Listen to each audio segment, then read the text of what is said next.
Hampton Roads has a long-running high school and college sports tradition. It's time to give them the spotlight they deserve. This is 757 Sports Talk. Here are Matt Hatfield and Coach Ed Young.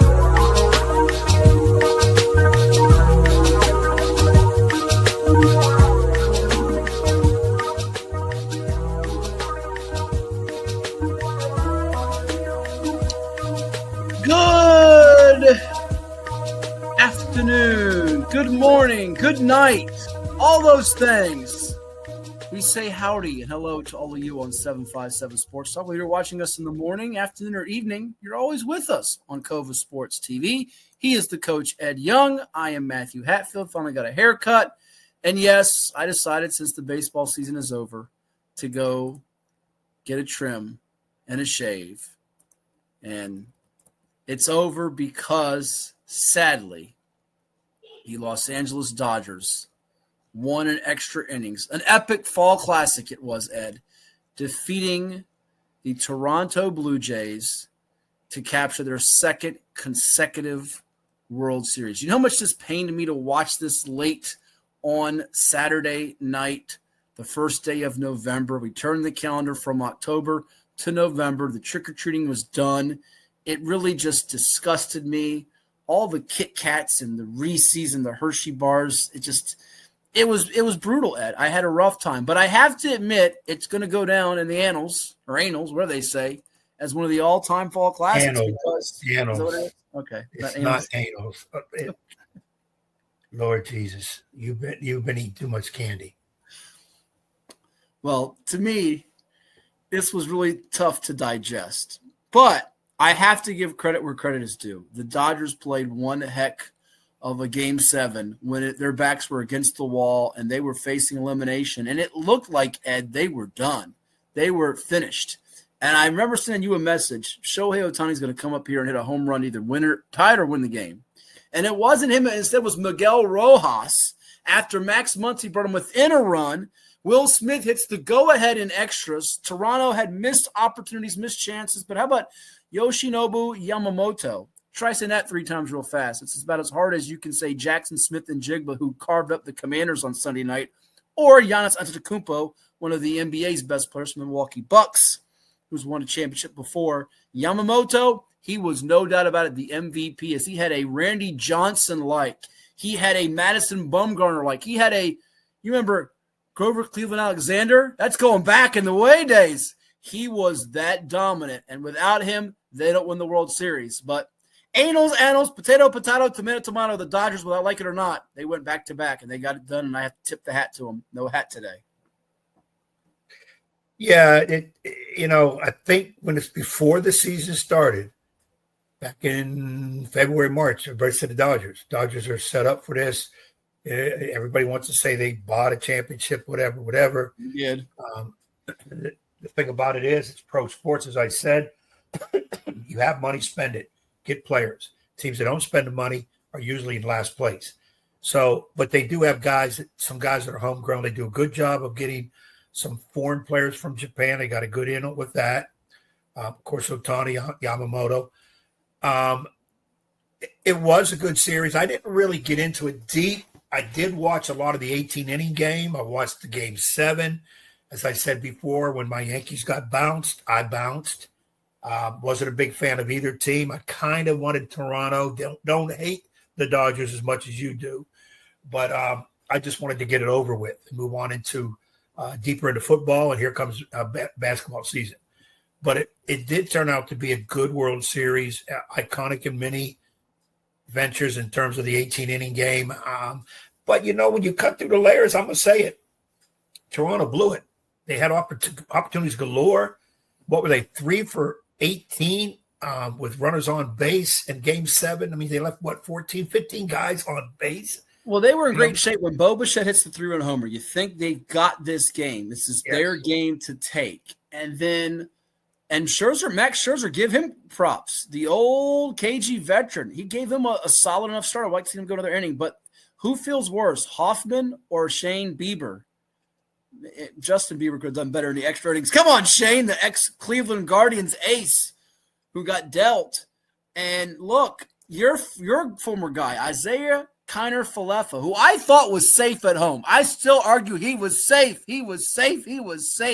I saw it 3 times. From Mr. 3000 with Bernie Mac. You remember that movie? And the guy came out of the dugout and started saying he was safe and he got tossed. That'd have been me. I'm surprised that Jay Skipper didn't do that.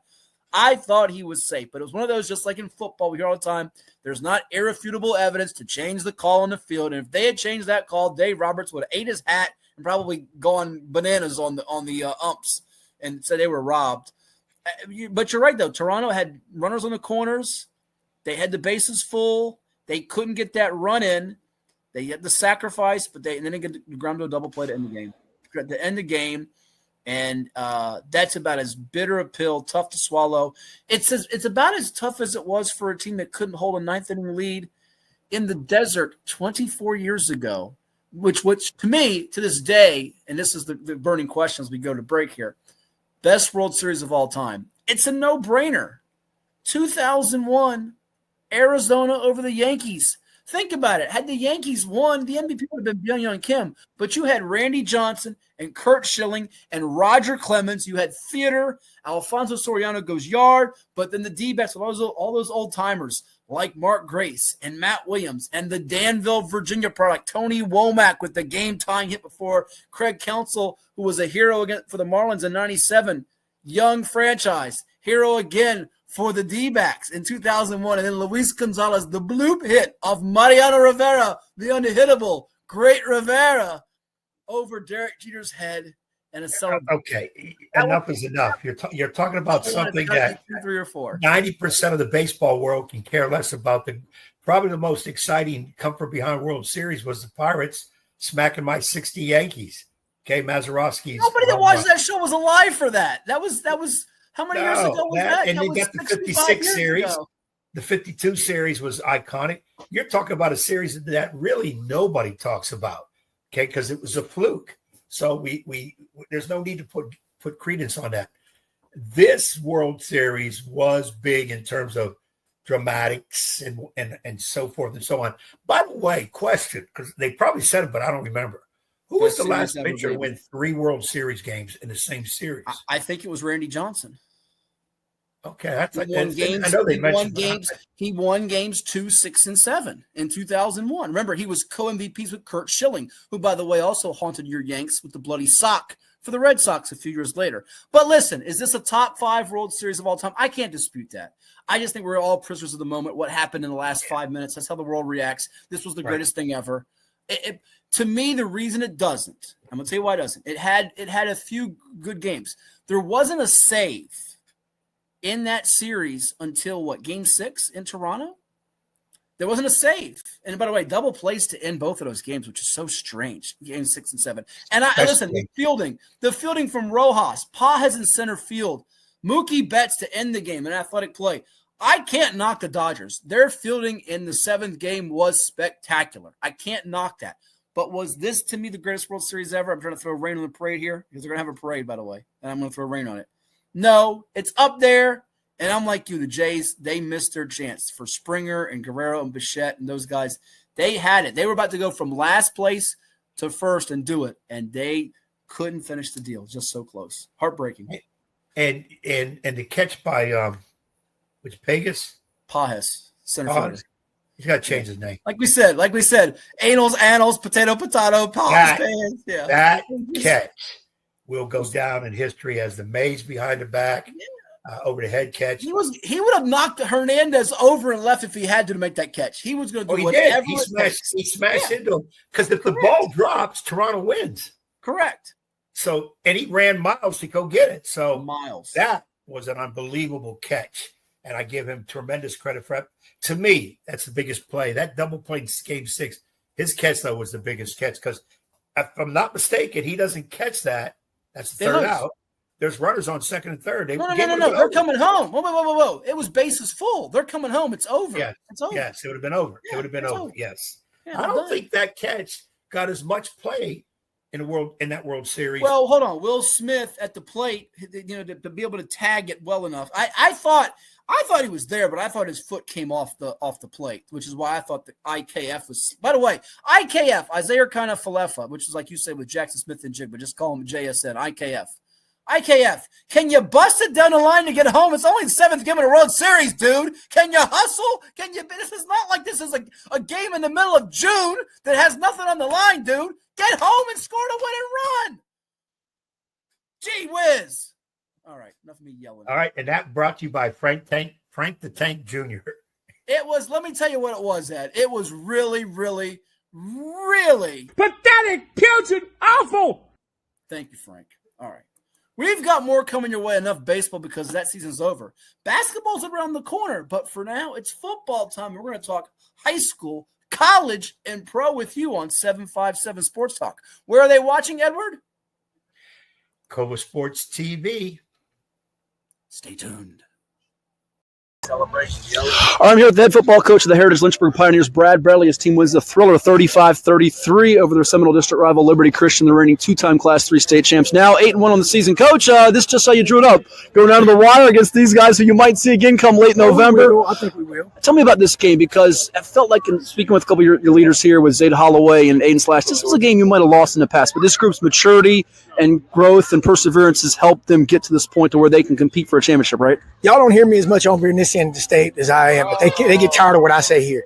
Kids win games, coaches lose games. Mm-hmm. These kids tonight found a way to win.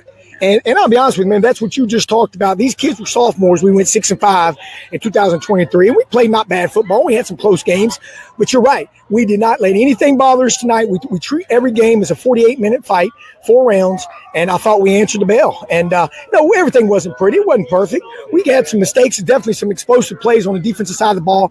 Safeties, we had a couple misfits on the run game, especially that first play right there in the second half.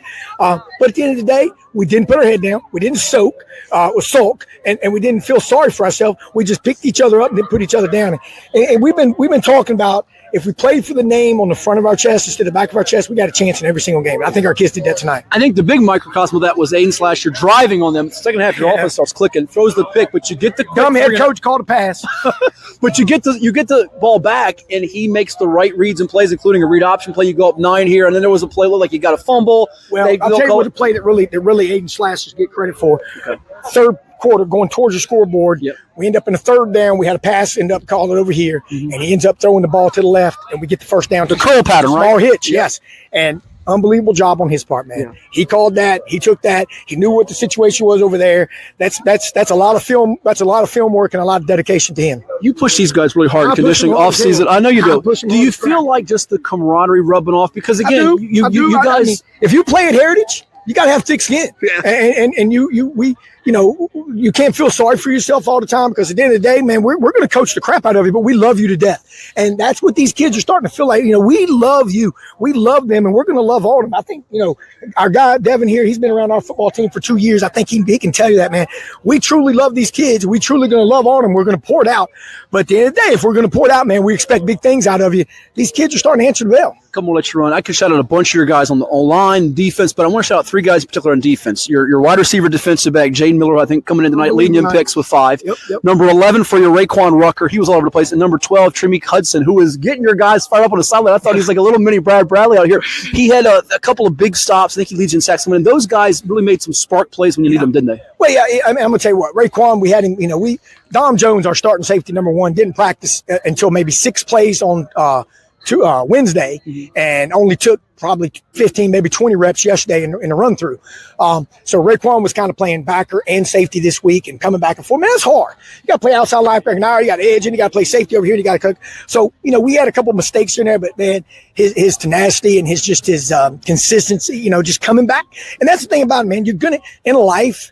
We try to teach that, because at the end of the day, high school football is gonna be over pretty quickly. It goes like that. But in life, if you just keep punching.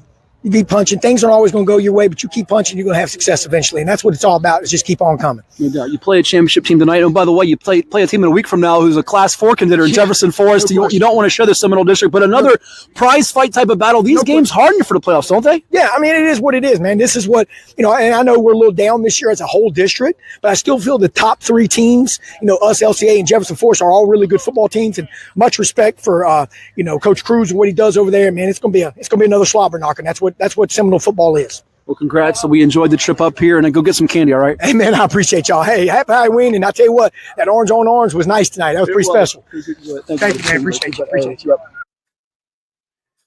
This is 757 Saturday Sports Talk with Matt Hatfield and Coach Ed Young. And welcome back to 757 Sports Talk. I am the coach, Ed Young, Smithfield High School basketball. You just heard from one of the best sideline generals in the high school football business, Brad Bradley, 3-time state champion of the Heritage Pioneers after that thrilling 35-33 win over 2-time defending state champ Liberty Christian in Lynchburg on Halloween night. Matt Hatfield was out there trick-or-treating on the other part of the state, as well as taking in some football and interviewing some people. Bradley is a character and a half. Everybody got to have thick skin to deal with him, but he does a great job with those kids.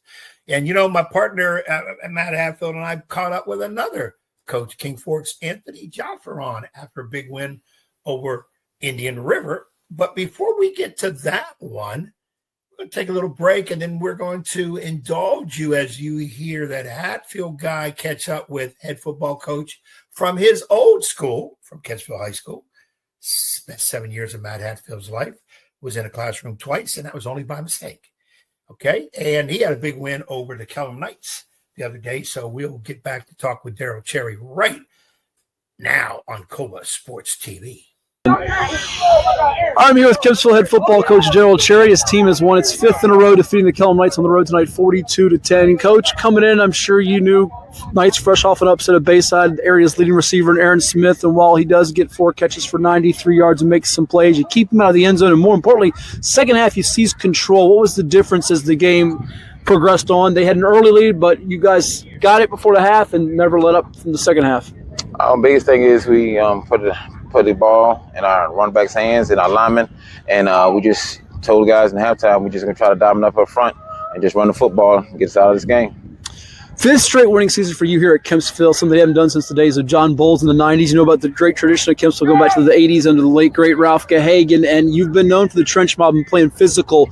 Do you feel like this team is evolving, though you don't have the same members from the trench mob from a couple years back when you played region championship? Do you feel like you're evolving into one of the more physical teams around with what you guys want to instill in the group? Well, the biggest thing is in the playoffs, you got to be able to run the football. So we've been working real hard, try to get our guys ready, get our guys motivated. These linemen, they want that name trench mob to continue to exist. So the biggest thing is they're taking initiative and they're doing what it takes for us in practice to continue to do what we do out here on the football field. It looked like, without giving away the secrets, you made a couple of tweaks in your running game with Robert Hughes Jr., who's had over 1,000 yards rushing on the season. I think he goes for 200+ tonight. Yeah. Looked like you got some more things off tackles. That's something you sensed as the game went on, your coaches did. Take me through that against their defense, what you kind of saw as it developed throughout the night. Well, we try to mix it up a little bit, try to run our inside zone game outside. So, just run the inside-outside game with them and get the guys just to over-pursue and allow the running backs to do what they do. Put the ball in the hand. Defensively, we'd be forgotten about without talking about your linebackers all year long, the likes of Jason Galloway and Elijah McDaniel. They've been quietly among the area's best in tackles for lost sacks. Felt like Galloway early on, number 0 for you, just set a tone with just his aggressiveness. What do those guys bring your defense? Oh, they bring us the attitude. They define our defense, those guys. They're seniors this year. They taking a bull by the horn, and they're trying to prove a point. They're wanting everybody to know they're the best in the business. Sure. You got to come see these guys. They play. Couple more let you run here. I remember when Chris Beatty was winning region championships and competing for state championship. Last time the word he used on defense was be opportunistic. Tonight, you get 6 takeaways, Coach, 3 interceptions, 3 fumble recoveries, and 6 sacks. Are your guys playing opportunistic? I would say so. Okay. They've been playing hard. They've been working hard, doing a little extra running. So we're just trying to get in that playoff mentality and go from there. When you guys took a couple of early L's, games that were winnable for you. You had leads in against Salem in week 1, Green Run way back in September. Your team could have said, oh, my goodness, what's wrong here? A couple losses, but you've won 5 in a row. Are you running into form? You got a big game coming up next week with Cox and an opportunity to get either a 2 or a 3 seed and secure a first-round home game, maybe multiple home games in the playoffs, which I know is a goal for you. What's changed as this group has gone along, and what's the ceiling for this team in your eyes? Right now, the goal is just go 1-0. 1-0 each week. Just look at our opponent, respect our opponent, but just trust and believe what we can do and try to do it to the best of our ability. What those guys in the pros that were at KC, the Chiefs, these Kempsville Chiefs are getting W's and pursuing a championship. Thank you so much, and we'll see you soon. I appreciate you.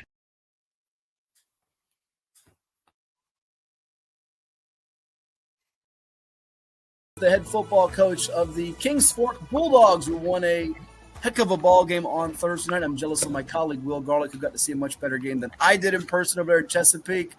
Anthony Joffrion's team wins it over the Braves 21-14 to move to 8-1 on the season. Coach, congrats on the W, but I know it's not a lot of time to celebrate because you got a big rivalry game coming up. Before we dig into all that, though, we were talking about Halloween.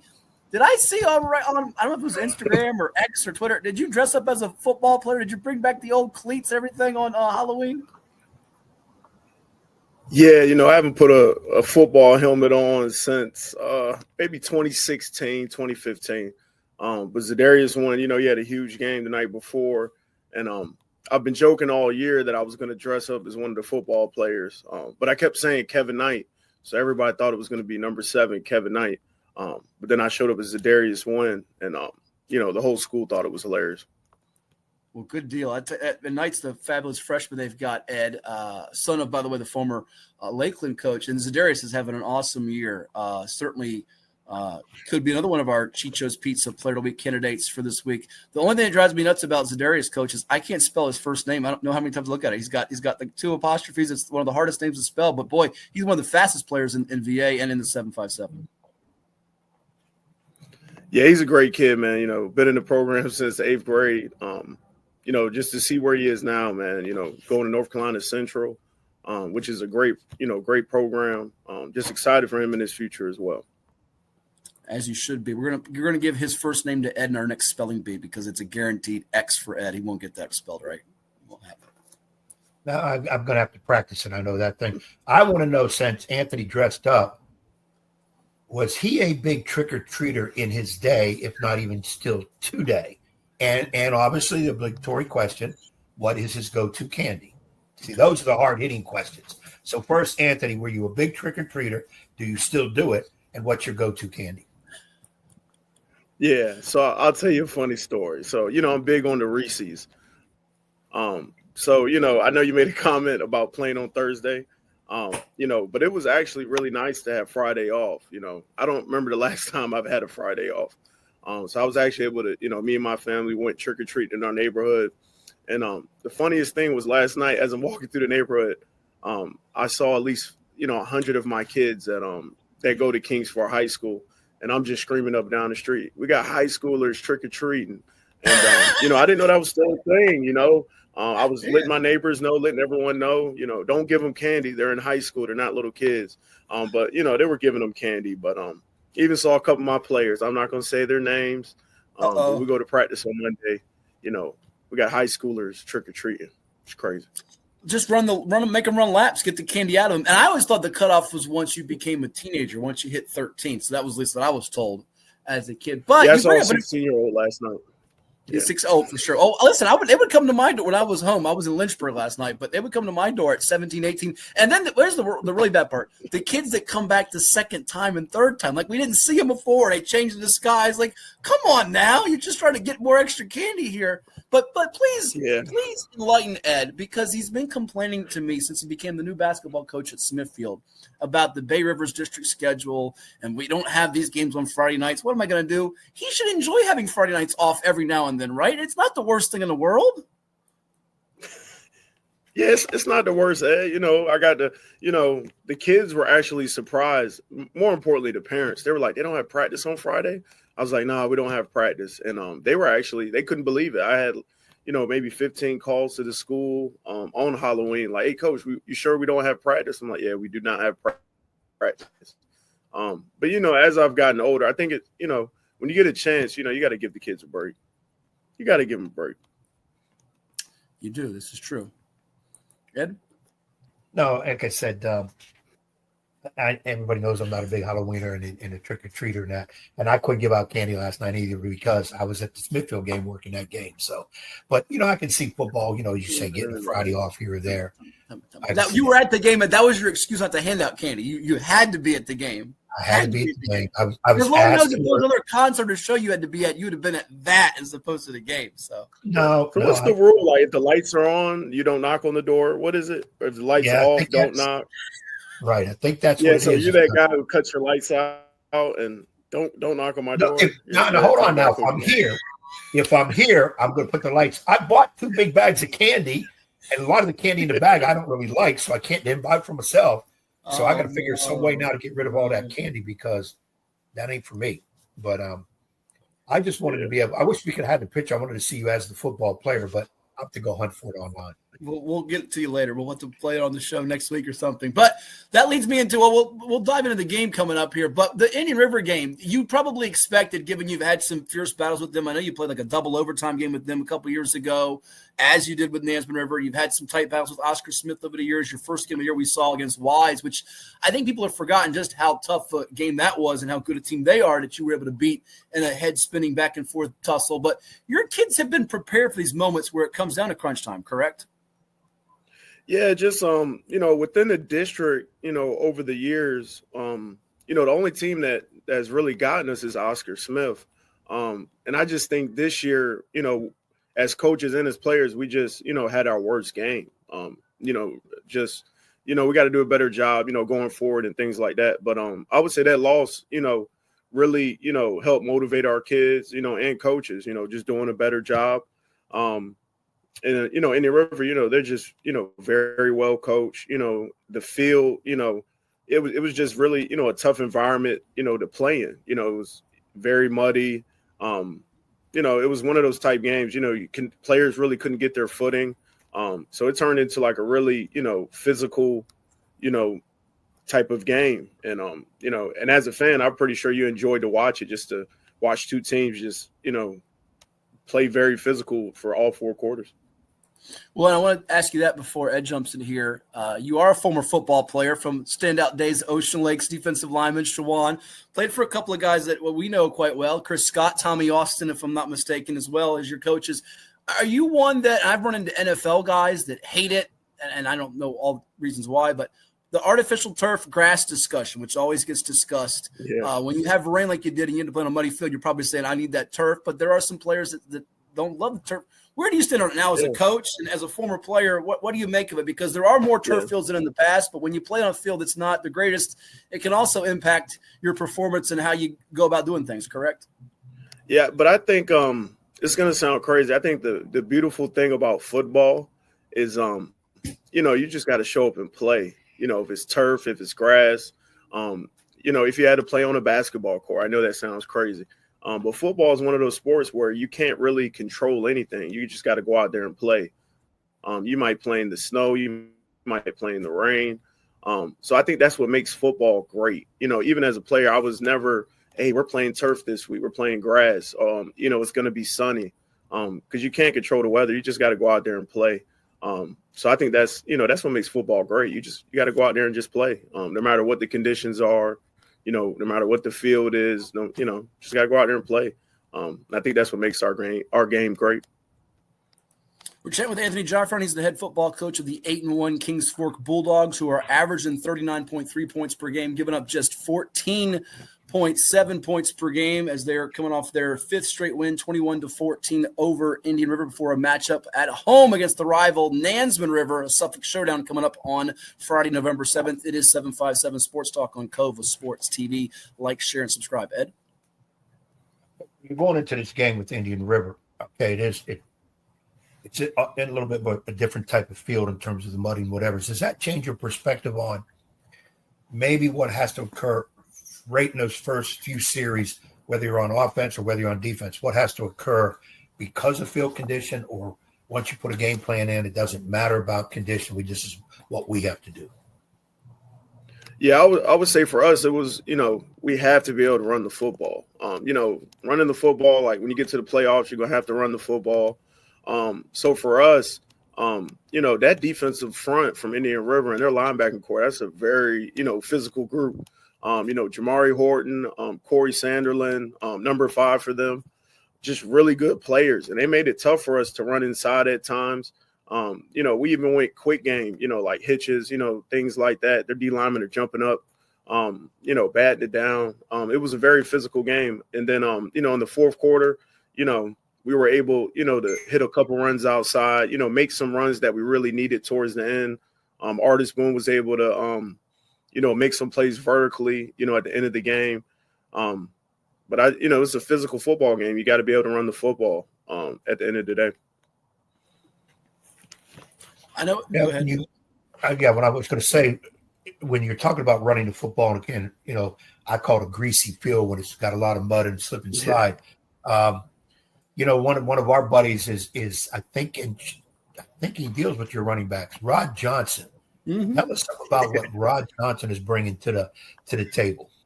Yeah, Rod Johnson, he's a character, man. At first when he came on, he was a little nervous, a little shy, wasn't too comfortable around me, but now he's full blown. I love Rod Johnson. We have two running backs, we don't really have a starter, he rotates them, whenever he feels. They're both starters. And then, in today's culture, it's tough to get kids to buy into that, that you guys got to share carries, that you guys got to share the load. And Coach Johnson has done an amazing job of, making those kids believe that they're a family, that they're a unit, that the other kids' success is their success. And that's hard to do in today's culture. And he got them buying into their Sonic and Knuckles. And I think, they bought hats, they wear them before the game, and they're really into this Sonic and Knuckles thing. I think it's hilarious. And Coach Rod Johnson wears the hat. I don't know what he has going on, but he's a character. He's a character. Well, see, Ed, we got to educate him. Sonic and Knuckles, that's like Sonic the Hedgehog, the video game where you had Tails back in the Sega Genesis days. And then Ed's still, that's totally foreign to him. But those two backs, Isaiah Gilliam and Preston Hall, have been doing great, which I got to throw in here, and I'm sure Ed will follow up. He loves it when you're throwing it on 4th and inches and flea flickers. You threw it on 4th and 1 from the 9. How big of a play situation? You have those backs, but tell me what went through that process, because that really was the game right there, wasn't it? Yeah, so we're on the headset, and Coach Johnson, obviously he's like, give the ball to Sonic. It's 4th and inches, or Knuckles, whoever was in the game. And then, Coach Asper, he's been with me for 4 years, but he would have been my coach in high school. He's been coaching longer than I've been alive. And he's like, you got to run the ball. And I kind of said like, hey, DeAndre Artis Boone's been here since 8th grade, so has Darius Wynn. Let's take this shot. And it ended up working out. But those communications in the headset, man, they're priceless, man. Those are some of the things that you remember, forever. And I'll never forget that conversation. It was hilarious. Ed can relate when he tells his assistant coaches to sit down. We're not going to press here or double team. I'm doing what I said, and that's what goes. It's fine, all right? You do that all the time, don't you, Ed? Yeah, we need to start getting some headsets in basketball, so I can say what I really want to say without everybody knowing what I just said to them. Yeah, exactly. But my thing, Coach, when I heard Matt had said that about throwing it, I was excited because I'm always trying to tell you football dudes, 4th and inches, 4th and 2. Everybody in the world knows you're going to run, and they stack it up. Throw the flea flicker, do the flea flicker, the end around. Put the guard in the backfield, give it to him because everybody's going to think he's busting through. And as he runs, throw it right over the top to a tight end. It's open every time. And none of you guys want to listen, but you did, and you got to win out of it. I don't want none of the credit. Okay, that goes all to you. But tell those assistant coaches, you're the head coach. We're going what I say. They don't like it. There's openings next year. Hey, it's tough in today's coaching culture, man, But, I got a great coaching staff. I know I'm difficult to work with at times, man, but, it makes it all worthwhile, man, when you're able to get out tough wins, especially when, it's tough. It's 7 days a week. Ed's second favorite play of all time was the Tim Tebow jump pass for a touchdown, Coach. His number one is the next Notre Dame touchdowns. We are joined by Anthony Joffrion, the head football coach of the Kings Fork Bulldogs. I say next Notre Dame touchdown because Ed is a lifelong Fighting Irish fan. But big game for your team here on deck. Before we let you run, a couple more questions I want to throw your way, and we thank you for the time. You have Nansemond River coming up, and your defense has got a lot of ballers on it. You got Joshua Pittman, who we can maybe touch on. I know he's committed to Virginia Tech, but our school start recruit him. We talked about Brody Doyle out of Glenver, similar situation, setting records. He's committed to Charlotte. He's got offers from UVA and others now poking around, but Pittman's the guy people are trying to get. But you have some others that have stepped up, Ernest Jones Jr., Darion Knight, your secondary. How much is this game going to be about your defense now trying to slow down one of the area's top passers in the quarterback, Tyrell Grant Jr., who's committed to Syracuse, and that Nansemond River passing attack? It's a really neat chess match. Your defense, your secondary, your pass rush against that QB and those receivers coming up on Friday night. Yeah, it's it's going to be a big game for us. We've been saying it all year. Defense, wins championships. Defense is what wins in the playoffs. So, Coach Steve Evans, Coach Joe Jones, I think they've done a great job of, consistently getting our defense better. Really excited for some of the battles out there. Reginald Davis, he didn't give up a catch last week. And they have, Indy River has some talented receivers. So I'm really excited to see him. We have a young free safety, Nasir Jones. He stepped in and he's looked amazing the last couple of weeks. Artis Boone in the secondary, Tyler Jordan at linebacker. It's a lot of battles where guys are going to have to make plays in key situations. So that's really what I'm looking forward to. We all know Tyrell Grant, is a phenomenal quarterback. So I'm really just excited to see how our defense, is going to rise to the challenge, especially on senior night. It's going to be a lot of motion, a lot of these seniors. It's going to be a great night. Yeah, and at last check, Ed, the 5B playoff power points, they are razor close. Maury's the number 1 at 31.38. Kings Fork is 2 at 30.67. Then you have Warwick at 3, 27.67. Nansemond River at 4, 27.0. Not often do you see a 7 and 2 as a 4, 6 and 3 in Bethel as the 5 seed by that region that you are in, Coach, and Ed can chime in on it too. Very loaded, arguably as good as there is in the state.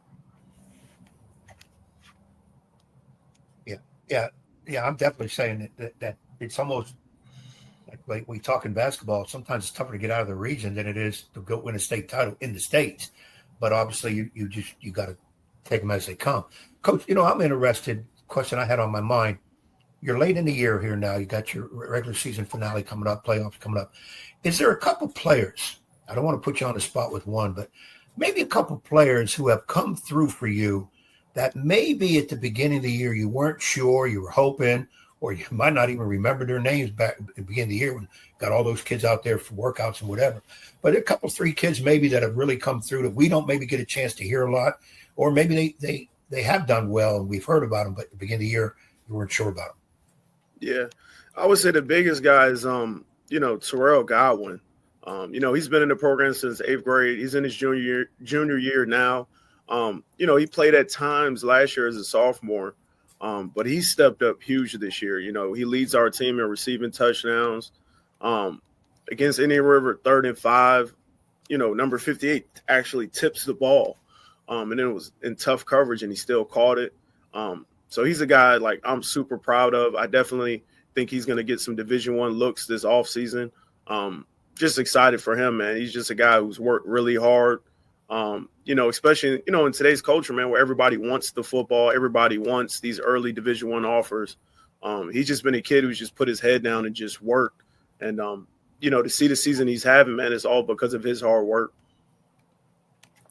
That's awesome. Well, Coach, we wish you all the best coming up on Friday night. The Bulldogs and the Warriors, Kings Fork at 8-1, Nansemond River at 7-2. Should be another raucous atmosphere in Suffolk. I'm upset I got to miss it because I have women's basketball radio responsibilities, so I'll be tuning in later on NFHS and following the updates throughout the evening. And Ed, by the way, will not be rooting against you like he's been for every other year now. He's no longer wearing the red and black of Nansemond. So yeah, you got to come, Ed. You got to make a choice what sideline you want to go to. You got to come. You can get on the golf cart, man. We'll make sure you're comfortable. You got to come. Yeah, well, I would need the golf cart enclosed, heat on, and I need some snacks. Yeah. Okay. And we'll go from there because you got to be with Derek Bryant, man. I heard he was your best assistant coach back in the day. DB drove me crazy, man. DB drove me crazy. Yeah. I remember DB, you talk about stories. DB, hey, coach, I think we need a timeout. I said, DB, I think we need new players. Can you guys go find me new players? I'm going to call timeout for him, cuss them out. Well, I already know we're doing that bad. Get me 5 new players. So DB, he was a good one. I hated to lose him, but he's a good one. But when he got your job as principal, I said, they let him in charge of a whole building? Right. That's funny. Wow. I got to spend some time, man. Get on the board, talk some basketball. Because I can't sit with him at basketball games. He can't sit with anybody. He just sits there, and you can't really bother him during a basketball game. Yeah, you'll get him at a football game, though. He's still in that coaching mode. Yeah, he's still in that coaching mode. DB is one of a kind, man. I love that guy dearly. Yes, sir. Well, Coach, enjoy the rest of your weekend and the big matchup coming up, and I'm sure we'll be chatting during the playoffs.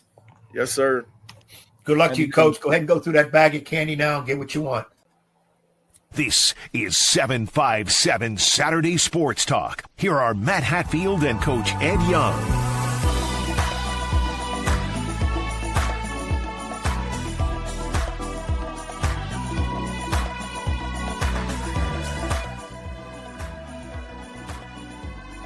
And we welcome you back to 757 Sports Talk. Like, share, and subscribe to Cova Sports TV and interact with us wherever you are. We heard from some of the high school football characters like Brad Bradley of Heritage-Lynchburg, Anthony Joffrion at Kings Fork, and Daryl Cherry of Kempsville to do more on the high school football scene next week, because at this time, the playoffs will be set for all 6 classifications in 24 regions in Virginia high school football. But Ed, it is now time to look at the NFL picture and the standings in the AFC after the latest win. Buffalo beating Kansas City in the showdown of star quarterbacks. Josh Allen and Buffalo did not score in the fourth quarter. They beat Patrick Mahomes and KC nonetheless. Patrick Mahomes had one of his worst performances in terms of completion percentage, got sacked a few times, harassed throughout the game, whereas Josh Allen had a marvelous day. If I had told you Buffalo would win at home against KC without scoring the fourth quarter, you would have told me what, sir? Crazy, delusional, deranged. Yeah. And how about KC with 9 games through, along with Houston and Baltimore, all of whom were favored to win their divisions, like Buffalo, outside of the playoff picture looking in. Your division leaders, the Colts, despite the loss, first game on grass, try to warn some people that game on grass will be tough for that offense, led by Daniel Jones and Jonathan Taylor. Pittsburgh wins at home. They maintain the lead in the AFC North. Pats stay atop the AFC East because Atlanta can't kick field goals or extra points still. And Denver beats the Texans. They're leading the AFC West at 7-2. So is Buffalo finally going to be the team to beat, even if they don't win the division and even if they have to go on the road? KC's just trying to get in. That loss to Jacksonville on Monday night might come back to bite them, but we still think KC probably squeezes in, don't we? I got to believe Kansas City does get in there somehow. Not real confident about Houston and Baltimore, though. A lot of the pundits think Baltimore will overtake Pittsburgh and win that division right now with a losing record because the schedule kind of favors them. But I think Buffalo has a great chance of representing the AFC in the Super Bowl. Best game of the day, though, had to be the game between an AFC North and an NFC North team. There were some surprises involving the NFC North. You see it on the screen there. Minnesota beating the Lions 27-24. Who saw that coming? And who saw the largest underdog of the day? Carolina. Wait, didn't they just lose to the Jets? They go to Lambeau and beat Jordan Love and the Pack, who were sitting pretty atop the NFC and NFC North. Boom, boom, boom. Bears and Caleb Williams with Colston Loveland. How about the Bears winning a 47-42 game? Ben Johnson, Coach of the Year candidate. Are they for real? For real? 5-3 at this point. They're in the mix. Got to give them credit. Got to give them a lot of credit. I remember listening. That game was on radio, and Bengals scored. I turned it off, and then got in the house and realized the Bears won. I thought they made a mistake, and then I saw the highlights. Unbelievable, Bengals. Learn how to tackle. Yeah, they got rid of their D coordinator, Lou Anarumo, and it has not helped things whatsoever. How about the Rams in the NFC? They're quietly, they beat the Saints. No reason to get all excited about that win. But 34-10, Ed, I'm starting to believe the Rams are the team to beat in the NFC. Or do you think the idle defending Super Bowl champion Eagles, or Eagles as some call them, at 6-2, or perhaps Tampa Bay with Baker Mayfield at 6-2, team to beat in the NFC? Because the North is all jumbled up now. The North is jumbled up. You still have the Niners, by the way, despite their injuries, nipping at the Rams' heels. We saw them win on a Thursday night game. But you have all 4 of those teams in the mix with the Lions, Packers, Bears, Vikings, Lions, Packers, Bears, oh my. Like Tigers were in there too. I think the Rams, if Matthew Stafford is healthy, and they got to keep him, and they got to keep Puka Nacua healthy, I feel like that team with Sean McVay's offense and the way their defense is quietly playing, they shut the Saints out for 3 or 4 quarters. They're the team to beat in the NFC. I'm going to go with the team I picked at the beginning of the year to get back to the Super Bowl. That was the Eagles. Okay. But Tampa Bay worries me. I think they can do it. I think they are good enough. I don't think they get the credit. I think they're in the easiest division to keep winning games. But I agree with you. The Rams are a team to look at. I just don't want to think a whole lot of people put a lot of strong faith in the Rams. Conference with San Francisco, Seattle in there. I don't think Arizona will do much. Yeah, I'm going to stick Eagles, but those are your powers. Buccaneers, Rams. I still think that in the North, whoever the North sends, well, I thought it would be the Lions again. possibly Green Bay. I'm not that strong believer in the Bears going that deep. And one final parting shot with Seattle doing what they did on Sunday Night Football against the Commanders, scoring 24 in the second quarter alone. Sam Darnold torching that Washington defense, and Jackson Smith and Jigba playing like the best receiver in the sport right now. They're sneaky good. And the Commanders, hate to say it for all the Washington fans around VA, feel like Jaden Daniels is having a sophomore slump. They have too many injuries. The defense is too leaky. They're not going back to the playoffs. It looks like their year is pretty much bye-bye over. So stick around. Go bye-bye and say it's over. We've got some college football talk, some chatter coming your way. And guess what? Another coach got fired. What's new? You're watching 757 Sports Talk on Cova Sports TV. Authentic Italian cuisine can be found in just one place in Hampton Roads, Il Giardino Ristorante in Virginia Beach. Il Giardino offers veal, seafood, chicken, pasta, vegetarian, and pizza creations. Add the sounds of the piano bar and lounge, and it's no wonder Il Giardino is such a popular local spot. Open daily at 5 p.m.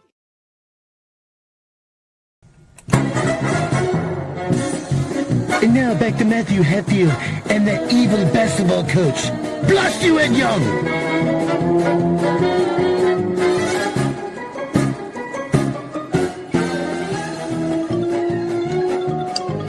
He is indeed the evil basketball coach. I am none other than Matt Hatfield. And Ed, it happened yet again on Saturday, or I should say on Sunday, after a loss on Saturday. Another college football coach got the ouster, got canned, following in the footsteps of James Franklin of Penn State, Billy Napier of Florida, and Brian Kelly of LSU. Another Power 5 SEC prominent coach got the boot, Hugh Freeze at Auburn, which sets up some college football matchups. And I'll tell you what, I watched a lot of college football on Saturday, SEC in particular. Really impressed with Kawan Lacey, the back at Ole Miss, 24 carries for $167 and a score in a 30-14 win over South Carolina. Guy's got great footwork, avoids tackles so well, strong lower body, changes directions with ease. I'm thinking Ole Miss might be the second or third best team in the country. Ohio State's the best team. A&M's in a discussion. Indiana with Kurt Signetti's in a discussion. And Georgia, who's always in a discussion under Kirby Smart, they had to rally because of a running back of their own in Chauncey Bowens, 36-yard TD to the house with 4:36 to go. That was the difference in their 24-20 comeback win over Florida. Put some respect. Give the running back some love. There might not be a Heisman Trophy winning running back, but I tell you what, those guys get it done and they matter. Any game you like on the docket for this weekend? Probably the one you got up top there, BYU, Texas Tech, because it involves the higher rate, two ranked teams higher, but I think Tech takes them down. The other games I'm not overly excited about. I don't think you have any great matchups. I think the favorite teams win. It's hard for me to pick an upset. Yeah, BYU, Texas Tech on an ordinary week would be like a good third or fourth game on your appetizer. Penn State has spit the bit this year. I don't think Georgia, Mississippi State's great. A&M, Missouri could be. Oregon, Iowa, you tell me that's a great game. Auburn's fired its coach, so I don't see them beating Vanderbilt. Florida State, Clemson, neither one's met expectations. Both had a lot high expectations. And can you really get juiced up, Ed, about a matchup featuring LSU, Alabama without LSU's coach? And, oh, by the way, Navy would have had some steam at undefeated against Notre Dame, and they lost to North Texas, so there goes that one. Yeah, that they would have been ranked had they won. They would have had another game with two ranked teams, but I think Notre Dame beats them by 2-3 touchdowns. College basketball starts this week, so we'll close it out on this. As you see the AP Top 25 preseason poll that is out, we'll show it to you for the women's side as well, with Florida trying to go back-to-back and repeat, UConn trying to go back-to-back and repeat. A lot of people like the teams that were runner-ups last year. South Carolina women with Dawn Staley, Houston men with Kelvin Sampson. The Big Ten has not had a national champ on the men's side in a quarter century with Michigan State, Tommy Izzo's group. Purdue is number one. Can you really trust Matt Painter, a guy who's lost to Fairleigh Dickinson and St. Peter's and I think North Texas and Attorney? I mean, what's good about that guy except his first name? And that's questionable, too. You're right. Hey. A lot of people picking Purdue, the Boilermakers, to do it. I'm not.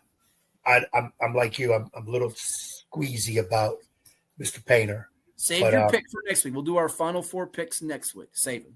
Give you a week. I'm going to save it. I'm going to sit on it. All right. Sit on it, chew on it, munch on it, whatever you want to say, because that is indeed going to close out this particular episode of 757 Sports Talk. For the coach, Ed Young, I am Matthew Hatfield, and we thank you all for tuning in. Halloween's in his rearview mirror. Now he can get ready for Thanksgiving, his real favorite holiday. It's time to eat and feast. And basketball season's just about here, folks. We'll have playoff football for you, too. We'll see you next time right here on COVA Sports TV. Adios, amigos.